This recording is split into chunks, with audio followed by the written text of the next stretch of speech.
Bonjour Hervé Morin. Bonjour. Et bonjour à tous. On va parler du Covid. La France frôle les 50 000 contaminations recensées quotidiennement. Est-ce que cette nouvelle vague touche aussi, je l'imagine, votre région, qui était, la Normandie, l'une des moins touchées jusqu'à présent? La Normandie ne fait pas exception. Très clairement, on a un taux d'incidence qui est en forte croissance, comme sur toute la France. On a cette chance, c'est qu'on est, je crois, la région où le taux de vaccination est le plus élevé. Je crois qu'on atteint 90%, plus de 90% de la population. Les Normands sont naturellement assez légitimistes et donc on peut espérer que les capacités hospitalières qui sont sollicitées de plus en plus restent, ne rentrent pas dans des situations extrêmement graves. Vous évoquez la vaccination. La troisième dose de vaccin est recommandée. Elle est disponible, mais la demande est tellement forte que les centres de vaccination aujourd'hui sont saturés, ne peuvent répondre à cette demande et il faut attendre parfois plusieurs semaines avant d'avoir un rendez-vous. Qu'est-ce que les régions peuvent faire concrètement pour faciliter? Très clairement, c'est plus le bloc communal, c'est-à-dire les communes et les intercommunalités qui, avec l'Agence régionale de santé, peuvent bâtir des centres de vaccination. Il faut aussi s'appuyer beaucoup sur la médecine de ville, on l'oublie trop souvent. Et puis, enfin, pour nous, on avait proposé, lors des campagnes de vaccination, de mettre le transport scolaire à disposition du rectorat pour permettre éventuellement aux lycéens de se rendre dans des centres de vaccination.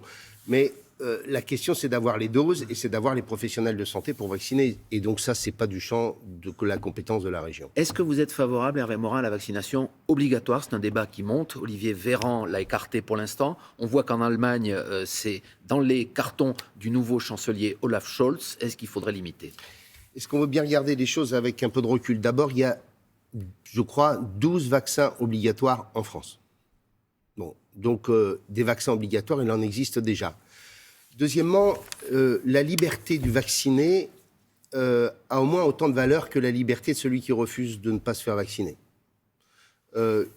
Troisièmement, la non-vaccination obligatoire amène à une autre atteinte à la liberté qui est l'existence du pass sanitaire. En clair, je suis sous le contrôle permanent dans mes déplacements. En clair, j'ai une espèce de police permanente à travers ce pass sanitaire parce que la vaccination n'est pas obligatoire. Et donc, pour ma part, je considère que le mieux serait que, en effet, la vaccination devienne obligatoire. Mais est-ce que vous ne craignez pas un mouvement de refus encore plus fort si on impose cette vaccination? Tout d'abord, une immense majorité des Français a décidé de se faire vacciner.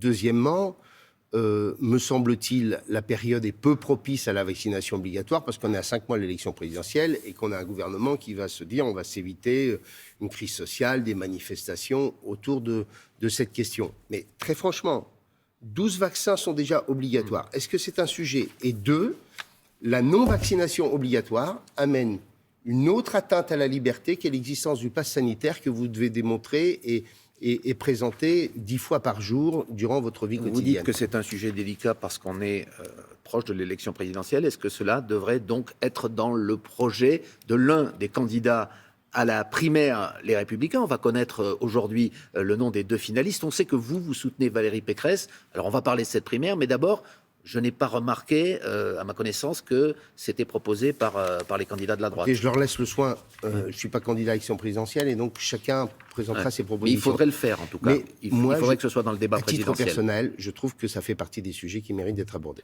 Alors justement, donc cette primaire LR, Valérie Pécresse est votre favorite. Est-ce qu'elle sera aussi celle des adhérents? Et surtout, est-ce que vous soutiendrez le candidat désigné par ses adhérents, quel qu'il soit?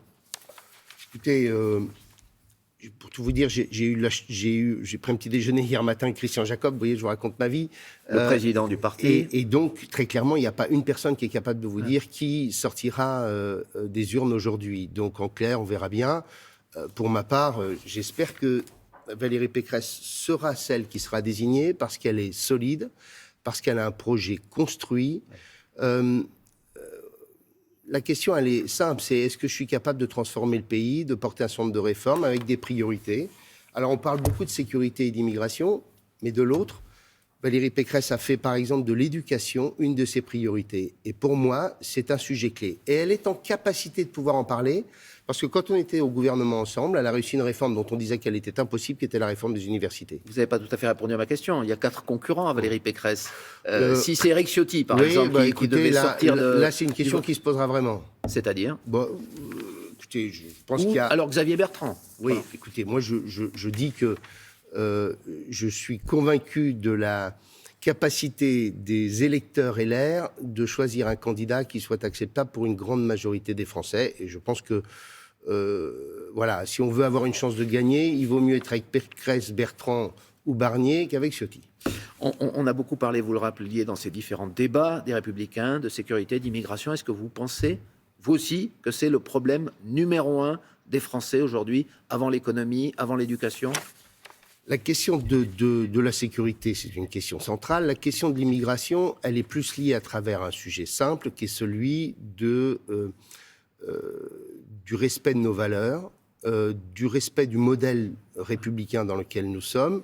Et derrière tout ça, c'est d'abord la question de l'intégration et de l'assimilation. Oui. Et donc, derrière ça, la question de l'éducation est une question centrale, parce qu'on voit bien que ça passe par ça. Pardon, Hervé Morin, parlons concret. Est-ce qu'il faut durcir les conditions d'immigration en France ? Bien sûr. Est-ce qu'il faut aller vers l'immigration zéro, comme le prônent certains, y compris à LR ? Quelle est, votre position là-dessus ? Moi, ma position, c'est que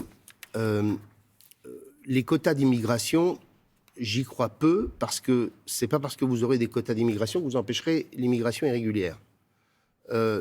Par ailleurs, que nous ayons des positions beaucoup plus fermes sur le regroupement familial et sur le contrôle de nos frontières, ça me paraît une évidence. Vous ne pourrez pas intégrer et assimiler si vous avez des flux qui sont absolument considérables et qui empêchent l'intégration et l'assimilation. On a dit en tout cas beaucoup que ce sujet, il a été mis en avant, il a été mis sur la table parce qu'il y a un candidat qui aiguillonne un petit peu la droite, en tout cas, c'est Éric Zemmour, qui est candidat depuis 2 jours. Il suscite beaucoup de critiques, mais aussi beaucoup d'adhésions. Il vient de changer le lieu de son meeting, il devait le faire au Zénith à Paris dimanche. Il ira au Parc des Expositions de Villepinte parce que c'est plus grand. Est-ce que vous comprenez cet engouement pour Éric Zemmour ? Pour moi, Éric Zemmour incarne plutôt tout ce que je déteste dans la vie politique. D'abord, sa candidature relève quasiment de la psychiatrie, quoi. Quand on voit dans quelles conditions ça a pu se faire, le micro ressemblant à celui du général de Gaulle, la posture du 18 juin, très franchement, est-ce que ça a du sens aujourd'hui ? Constamment bâtir un discours autour de la haine, de la division, est-ce que c'est ça qui permet de porter un pays vers le retour à la confiance, l'optimisme dans l'avenir ? Je ne le crois pas. Mais est-ce que vous pouvez dire, renvoyer en quelque sorte Éric Zemmour à la psychiatrie, je vous cite, sans quelque part insulter un petit peu ses électeurs potentiels ou ceux qui considèrent qu'il est un recours pour le pays ? Moi, je dis que on ne peut pas avoir à la tête du pays quelqu'un qui porte d'abord et avant tout un message de division et de haine. Vous savez, l'élection présidentielle, elle est très compliquée parce que vous êtes élu dans cette espèce d'acte cathartique que représente l'élection présidentielle, où globalement, pendant 5 ans, on dit on a une espèce de chef qui va être capable de transformer le pays. Tout ça amène à rendre complètement dingo cette élection présidentielle. Et derrière ça, il y a quand même l'obligation de rassembler le pays. J'en profite pour le rappeler. La France est un pays compliqué. Vous avez 20% de nos compatriotes qui votent de Mélenchon à l'extrême gauche, à Besancenot ou La Guillet, et qui veulent détruire le système.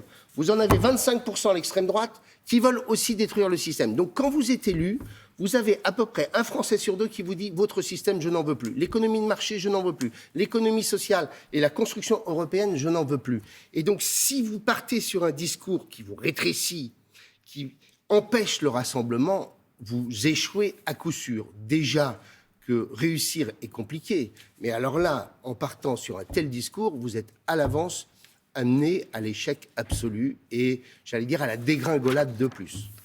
On a compris ce que vous vouliez dire ce matin sur Éric Zemmour et sur les autres sujets. Merci beaucoup, Hervé Morin, président de la région de Normandie. C'est la suite de Télématin. Merci.